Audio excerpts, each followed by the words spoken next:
Hello, আসসালামু আলাইকুম। আজকের লেসনটা হচ্ছে একটা কমন মিসকনসেপশন নিয়ে। অনেক স্টুডেন্ট জানেন এলওয়াই মানেই অ্যাডভার্ব, মানে স্টুডেন্টকে যদি আইডেন্টিফাই করতে দেওয়া হয় যে ক্লেভারলি, স্মার্টলি, মাদারলি, ফ্রেন্ডলি, তো এই ওয়ার্ডগুলো কি, তার প্রথম যেটা করবে দেখবে ওয়ার্ডের শেষে এলওয়াই আছে কিনা।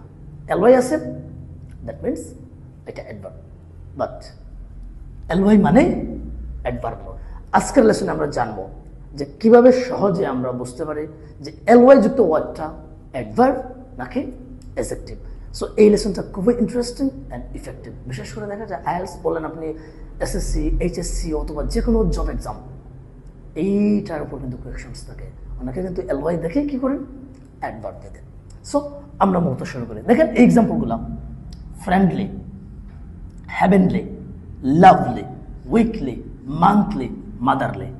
অনেকে মনে করতে পারে এই ওয়ার্ডসগুলো হচ্ছে অ্যাডভার্ব, বাট এখানে একটা ওয়ার্ডও কিনা অ্যাডভার্ব না। হ্যাঁ, এই ওয়ার্ডটা হয়তো অ্যাডভার্ব হিসেবে ইউজ হতে পারে, বাট এখানে ওয়ার্ডগুলো হচ্ছে অ্যাডজেক্টিভ। সেটা আমরা কিভাবে জানবো বা কিভাবে আমরা সহজে বুঝতে পারি? আমরা একটু এক্সাম্পলগুলো দেখি, বেসিকের দিকে আসি, এরপরে আমরা শর্টকাট ওয়ার্ডটা বুঝবো। সো জাস্ট লাস্ট পর্যন্ত আমাদের একটু ওয়েট করতে হবে। তো এখানে he is a friendly person, আমরা বেসিকে যাই। এ হচ্ছে গিয়ে আর্টিকেল, পারসন হচ্ছে গিয়ে কি একটা নাউন। তাহলে নাউনের আগের ওয়ার্ড কি অ্যাডভার্ব হয় নাকি অ্যাডজেক্টিভ হয়? ডেফিনেটলি কি হয়, অ্যাডজেক্টিভ হয়। তাহলে কি দাঁড়ালো, ফ্রেন্ডলি ওয়ার্ডটা আসলে কি না?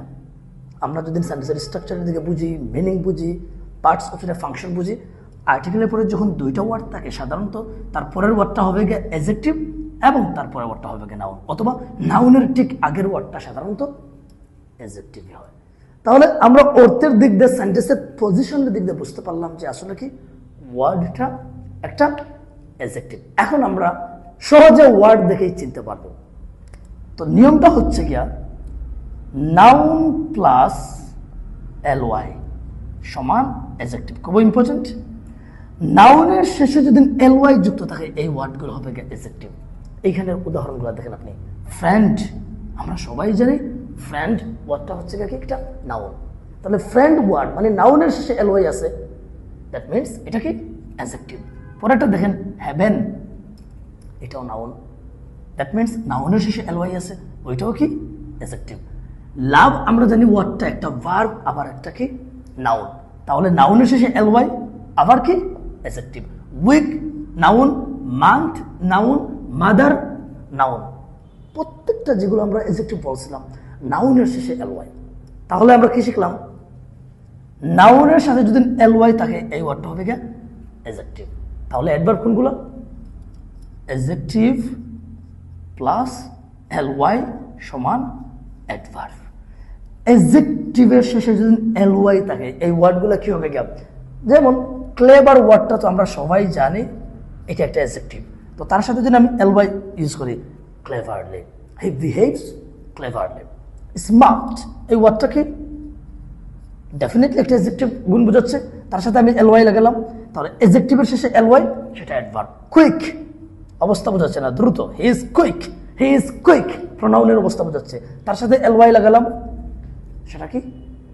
এর আগের ক্লাসগুলো যদি আমাদের দেখে থাকেন, ওয়ার্ডের শেষে ফুল থাকলে আমরা কি শিখছিলাম, ফুল থাকলে ওয়ার্ডের শেষে এগুলো অ্যাডজেক্টিভ হয়। আগের ভিডিওগুলো যদি দেখে থাকেন, না দেখলে আমাদের পেজে আছে অ্যাডজেক্টিভ চেনার ভিডিওটা দেখে আসবেন। তো আমরা জানি ওয়ার্ডের শেষে যদি ফুল থাকে অ্যাডজেক্টিভ। ধরে নেন আমি লিখলাম একটা ওয়ার্ড, ওকে হোপফুল, তো ফুল ওয়ার্ডটা হচ্ছে আমাদের কি, ফুল যেহেতু শেষে আছে এটা একটা অ্যাডজেক্টিভ, তার সাথে যদি আমি এলওয়াই লাগিয়ে দিই, তো আমি একটা অ্যাডজেক্টিভের সাথে এলওয়াই লাগিয়ে দিলাম। তো আপনি দেখলেন হোপফুল, সেটা হচ্ছে একটা অ্যাডজেক্টিভ, তার শেষে এলওয়াই, দ্যাট মিনস এটা হচ্ছে একটা অ্যাডভার্ব। তাহলে আমি লেসনটা রিক্যাপ করতেছি, যেটা হচ্ছে এলওয়াই মানেই অ্যাডভার্ব নয়। সেটা আমরা কিভাবে জানবো, নাউন প্লাস এলওয়াই, যদি নাউন যুক্ত ওয়ার্ডের শেষে এলওয়াই থাকে এগুলো হচ্ছে অ্যাডজেক্টিভ। প্রমাণ হচ্ছে friendly, heavenly, lovely, weekly. Adjective plus L এগুলো হচ্ছে আমাদের কি অ্যাডভার্ব। সেটা হচ্ছে আমাদের cleverly, smartly, quickly, properly, politely, there are millions example. এই জায়গায় আমরা আরেকটা জিনিস শিখে নেব, ছোট্ট একটা জিনিস, যে ওয়ার্ডটা অ্যাডজেক্টিভ আবার ওই ওয়ার্ডটা অ্যাডভার্ব হতে পারে অনেক ক্ষেত্রে। এটা হচ্ছে পুরোটা হচ্ছে ফাংশনাল ইউজের উপর। দেখেন মান্থলি ওয়ার্ড, আমি যেটা বলছিলাম মান্থ, এটা হচ্ছে একটা নাউন। তো নাউনের সাথে এলওয়াই হচ্ছে, এটা একটা কি অ্যাডজেক্টিভ, আমরা এতটুকু শিখছি। বাট এটা আবার অ্যাডভার্ব হতে পারে। আমরা এই দুইটা একটা এক্সাম্পল দেখি এবং বেসিক বুঝে। হিজ হচ্ছে গিয়ে একটা পজেসিভ, ওকে। ইনকাম হচ্ছে গিয়ে একটা নাউন। তাহলে আবার ওই বেসিকটাই, নাউনের আগের ওয়ার্ডটা আমাদের কি অ্যাডজেক্টিভ। তাহলে এই সেন্টেন্সে তার পজিশনের দিক দিয়ে, ফাংশনের দিক দিয়ে এটা হচ্ছে একটা কি অ্যাডজেক্টিভ। আমরা কিভাবে বুঝলাম? যেহেতু ইনকাম নাউন, তাহলে নাউনের আগের ওয়ার্ডটা কি adjective. His monthly income is poor. এখন আসুন এই সেন্টেন্সটা, হি ইজ পেইড মান্থলি। কিভাবে পেইড করা হয়? মান্থলি। এটা মূলত পেইডটাকে মডিফাই করতেছে। এটা হচ্ছে গিয়ে অ্যাডভার্ব।